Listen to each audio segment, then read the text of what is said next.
What's up for the triple sleepers hotter than talk was it? I choose first. Concert already. Jaja. I mean say oh no this. So I mean say clack and kiss. I mean say the magazine see a but no this. Tuma mambo wangu nini handirambe. Chiri chipo maganipa inindi pambe. Sitare nyundo toshaura kuti ndimanye so. Ishe wangu chuya mundi bate mugandi. Tuma mambo wangu nini handirambe. Chiri chipo maganipa inindi pambe. Doto shaura kuti ndimanye so. Ishe wangu chuya mundi bate. Abondi isha tenzi vano mirira. Chose chandada ndino tongo kumira. Jehova wangu ndino tongo manyira. Nokutoti nzira yenyu ndiyo inoshaina. Saka muripo isha ndimbochema. Vamwe vacho patofamba vanongosema. Muri mukuru mambo wekudenga. Saka panyika pano ndimi wandotenda.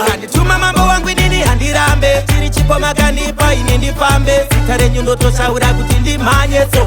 Ishe wangu chuya mundi bate mugandi. Tuma mambo wangu nini handirambe. Chiri chipo maganipa inindi pambe. Doto shaura kuti ndimanye so.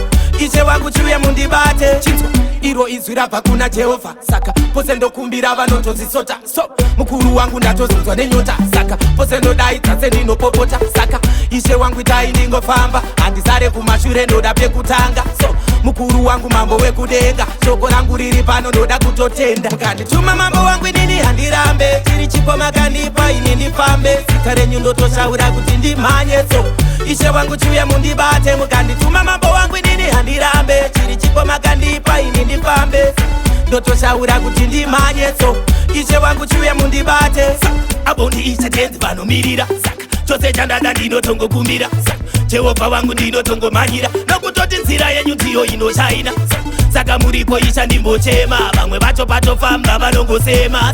Muri mukuru mambo wekudenga. Saka panyika pano ndimi wandotenda. Kandituma mambo wangu nini handirambe. Chiri chipo maganipa inindi pambe. Sitare nyundo toshaura kuti ndimanye so. Ishe wangu chuya mundi bate mukandituma mambo wangu nini handirambe. Chiri chipo maganipa inindi pambe. Doto shaura kuti ndimanye so. Ishe wangu chuya mundi bate.